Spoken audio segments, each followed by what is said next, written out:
We're celebrating Linda's birthday a few days early because she'll spend her actual birthday overseas on a trip to Ireland. And here to help her get ready for her travels is Alexis Lehman from Admiral Travels. All right, welcome, Alexis. All right, so Linda's going to Ireland. What is it like there in the summer? So in Florida, obviously, our concept of summer is quite warm. Ireland, it's not exactly the same. It's going to be kind of in the mid-60s. You can have multiple seasons in one day. I freeze to death here when it's in the 60s. So summer for them is cold. You can take me, I'll keep you warm. Our idea of cold is a little bit different than everywhere else's idea of cold. It can be very long days because the sun is going to be out until 11 o'clock at night. No. I love but not necessarily hot. Not our version of hot, anyways. Yeah. Oh my goodness, I don't know what to take. I only have Florida clothes. Yeah, exactly. What should she be packing? Layers, lots and lots of layers. You could be very warm at some points. You're going to be outside a lot. Obviously, a big draw to Ireland is the natural scenery. So you're going to be walking around. You may get a bit warm. It could rain.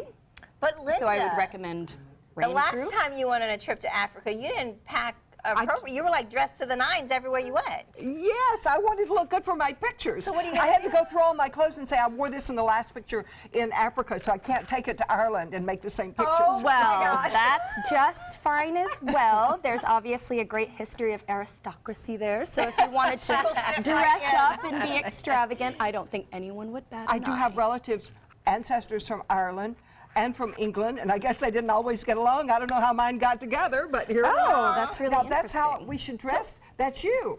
Yes, that's me. So you can see I have a scarf on there. This is in April, and it actually snowed. Now, that was very unusual for it to snow, but it was cold, cold. For a Florida girl, it was extra cold. That is beautiful. I was chilly, yeah. So lots and lots of castles in Ireland. That's obviously a huge draw. Oh, yes. You can pretty much go around every corner and see a castle there. That's Ashford Castle, the property there. Tons of incredible five-star properties there. They have really incredible hospitality, very warm and friendly So we're seeing some of these locations.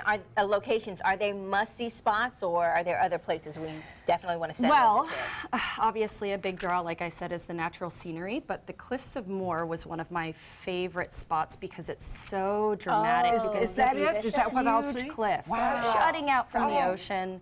Absolutely beautiful. The day that we were there, it was so windy, you had to stay really far away from the edge because you don't want to get blown off, ideally. But it is really, really spectacular to see these just crazy landscapes. Wow, it's really that looks beautiful. It is really beautiful. That's one thing that happens as you get older. I do want to see this world before my time is over, so I'm desperate to go to Ireland now. It's a great place to go. It's an easy place to travel through. The people are friendly. The food is very good. Speaking of food, there is a lot of jokes about Irish food and what it's really like. So, you know, is it what the... Is it all potatoes? Yeah.